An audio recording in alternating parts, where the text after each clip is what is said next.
Welcome to the WebMD Health Discovered podcast. I'm Dr. Neha Pathak, WebMD's Chief Physician Editor for Health and Lifestyle Medicine. In modern relationships, we often hear the word ghosting thrown around. Ghosting, the practice of ending a relationship with someone abruptly and without any explanation, can understandably be an upsetting experience for the person who's been ghosted. And it leaves folks ruminating over the why. While ghosting often happens because someone is avoiding confronting a negative emotion, what if we cultivated a society where we could experience healthy goodbyes? How can we experience good goodbyes and differentiate between a healthy goodbye and seeking closure? And what are some healthy ways to cope with grief after a significant goodbye, whether it's a romantic breakup or the end of a friendship? Today's episode is a step by step guide to managing emotions and mental health during goodbyes. To walk us through this topic is Leah Love Avellino. Leah Avellino is a licensed clinical social worker and modern love therapist, a writer and commentator, and a community organizer. Leah is also founder of Spoke Circles, a group support hub in Brooklyn. Welcome to the WebMD Health Discovered podcast, Leah. I'm so happy to be back with you. Well, we are so excited to have you back. And before we jump into our questions around good goodbyes, we'd love to start if you can talk about your own health discovery and your aha moment around relationships and why good goodbyes are so important. Yeah, so I think mental health has this way of using language that sounds beautiful, like letting go, so that we forget how hard it actually is. And most of us, when we're letting go, hold on with a depth grip before we do. And when I think about my own learning around good goodbyes, is the moment right before I've said goodbye is always the absolute hardest.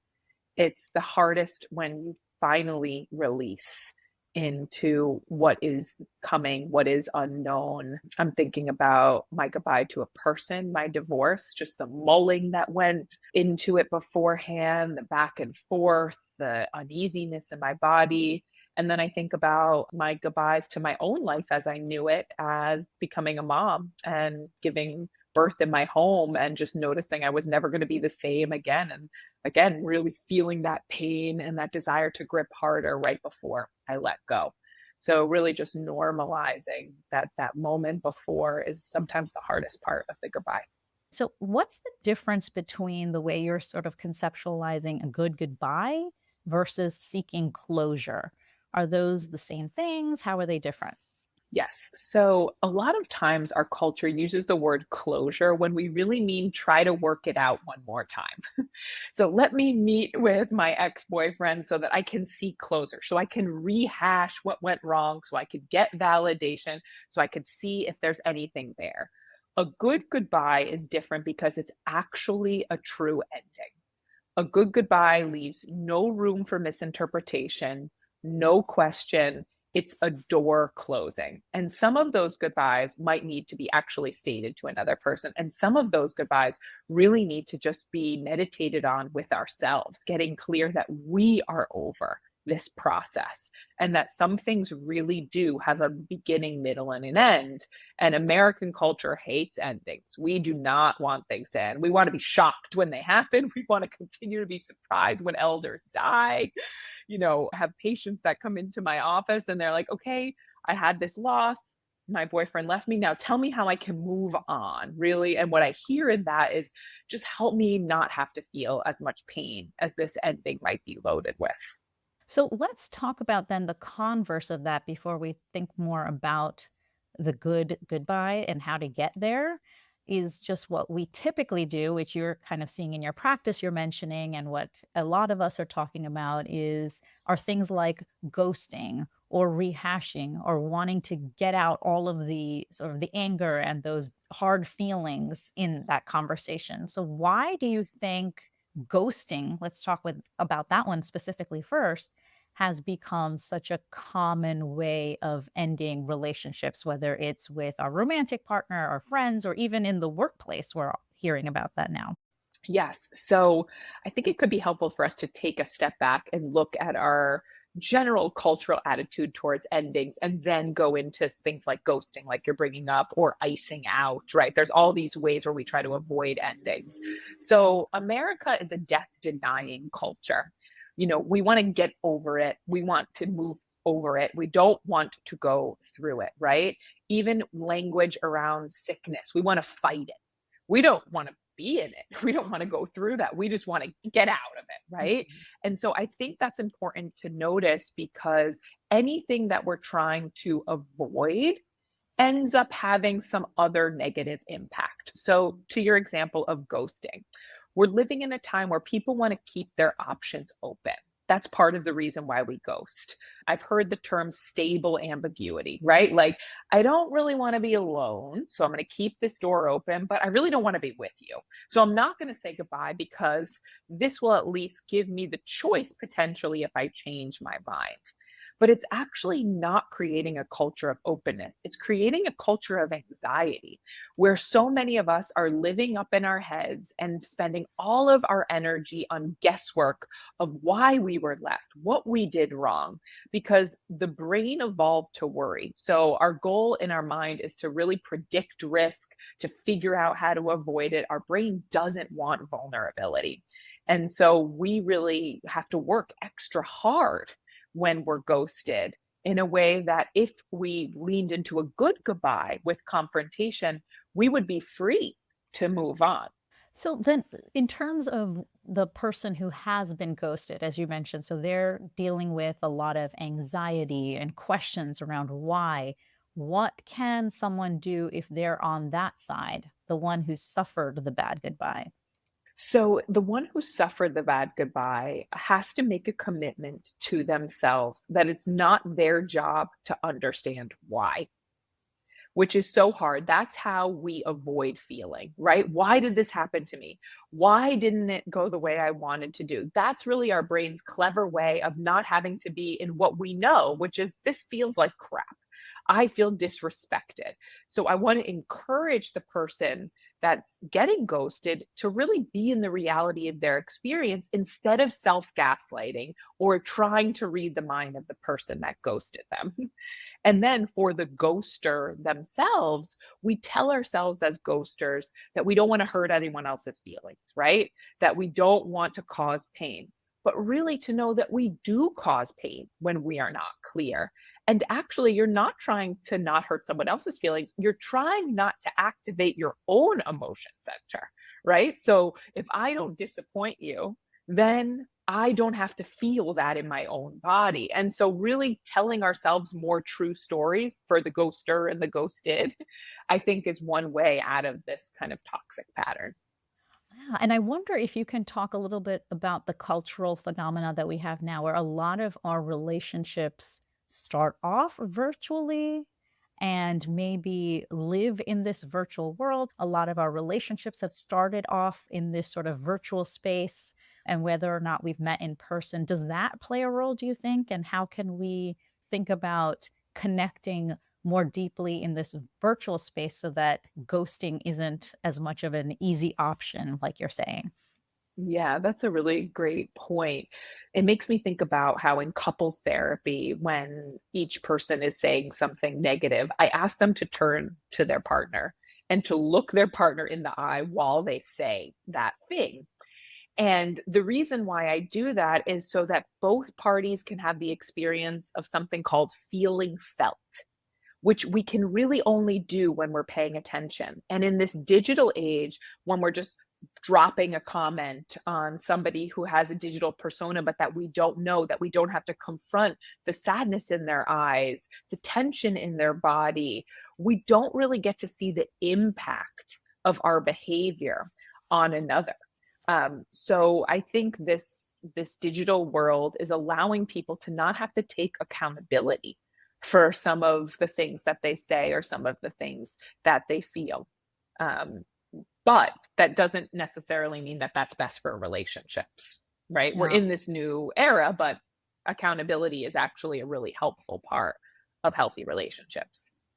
So then I'd love to kind of talk through if you're on the goodbyer end. So you're the one that is sort of the one who is taking that step.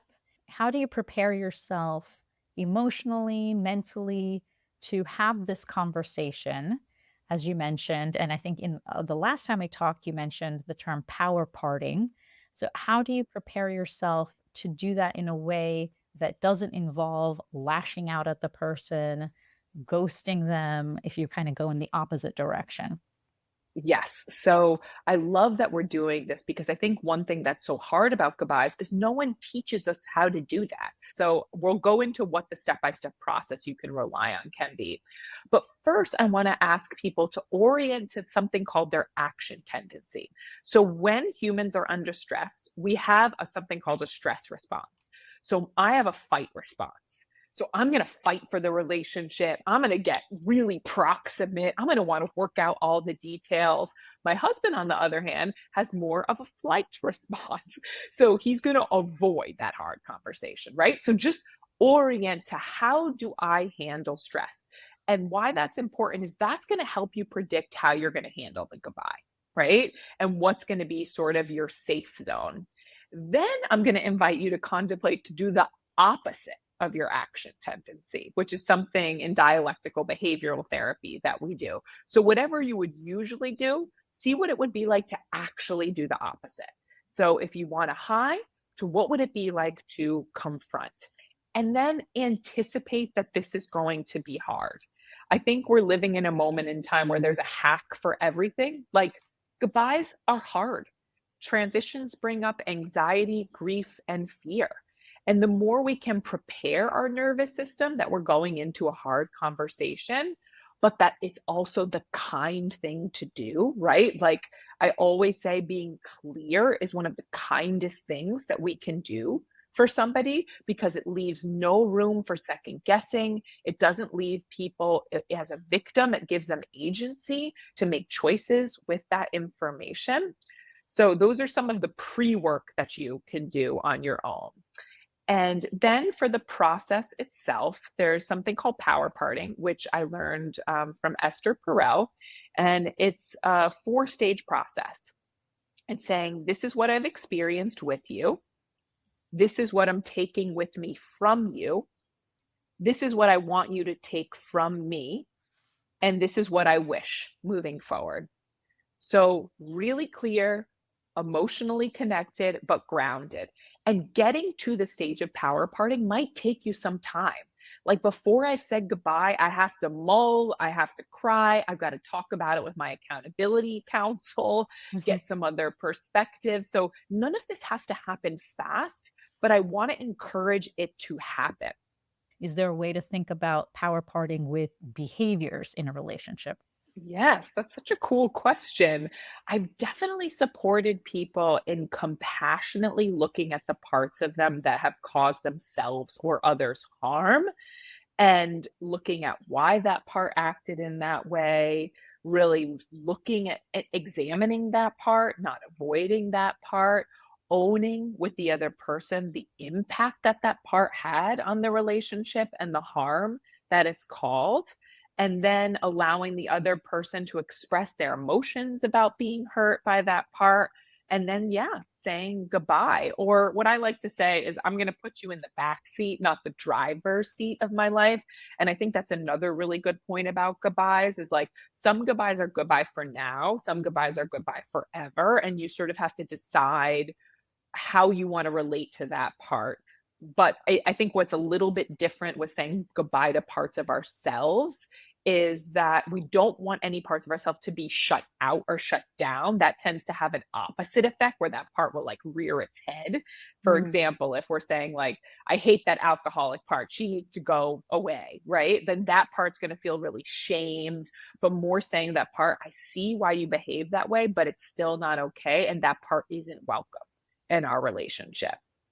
That's really helpful. So then, if you don't mind kind of guiding us through a step by step approach of managing our emotions and our mental health during this goodbye. Mhm.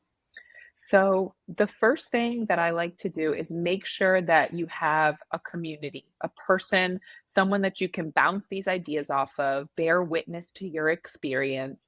Because as humans, we typically choose the devil we know over the devil we don't. So, we'll stay in relationships longer than what serves us because we don't want to trade something we know for something that we don't know on the other side, right? So if we break up or if we say goodbye to our mother who's dying, what's happening next, right? That really scares us. So having people that can hold you is really important. As humans, we co regulate.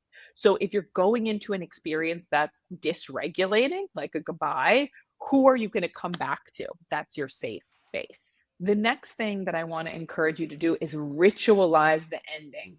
So, like when I was getting divorced, I had this box, this keepsake box where I put letters, where I reread those letters, where I put journal entries, old cards, and I looked at them. I prepared myself for that goodbye instead of shutting that box, literally and figuratively. So, really doing some of that pre work before you engage in the goodbye. And then think about how you're going to make space for some of the grief afterwards, right? That once we say the goodbye, that's going to bring us to a new emotional place. But grief isn't linear, it pops up. There were days where I was crying on the subway unexpectedly. And I think, again, that can be really hard to claim in a culture that encourages business as usual. But that having some of that space where you can break down, where you can weep, where you can get angry is going to help you move through them. I love that you sort of talked a lot about the pre-work to the process as well. It's not just that moment before and after. There is a long sort of runway beforehand, and there might be a long runway afterwards as well. Yep, exactly. So, not an attitude of getting over, but moving through with integrity and respect. So, how do you advise, how do you counsel people who are on the other side of the goodbye, even if it is a good goodbye? How do you sort of help them think through it? Oh, I love this question. And it makes me also think about how sometimes when somebody says goodbye, how then they try to be the good guy after they say goodbye and like check in, see if the person they said goodbye to is okay, offer friendship. No, no, no. Goodbye is a closed book. It is harmful to do that. It sends a mixed message when you say goodbye and then you invite yourself back in relationship. So I just want to emphasize that. But to the person that has the loss, they're going to go through their own grief process. And part of their grief process that's different is more the surprise element. And oftentimes in that moment, if you are shocked or you weren't expecting it, you need a lot of space to not only feel what that was like to be blindsided, but also to connect that blindsiding to other times when you are surprised. Because a lot of people who, for example, have experienced trauma have been overwhelmed, shocked, didn't anticipate outcomes. And so this can really reignite some of those emotions.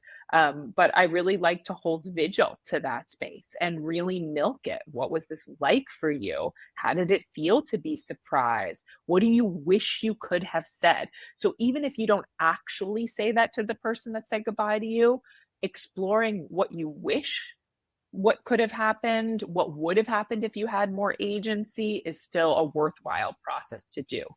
It seems really helpful to kind of retrain your brain into thinking about this other pathway or these other possibilities so that for the next time or the next situation, you have envisioned what that might look like already. So you're not prone to the same types of shocks. Or you can be also a more thoughtful partner in your next relationship.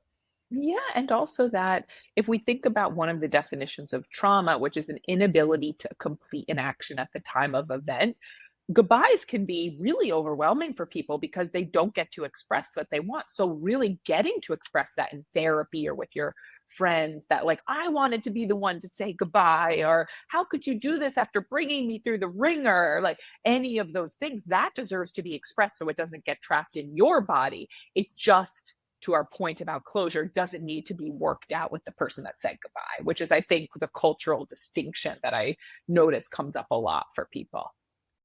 So, I'd love to ask you about the whole concept of shame and these feelings of shame. So, how do you navigate feelings of shame in the setting of feeling like you've been rejected when someone has said goodbye to you, whether it's good or bad?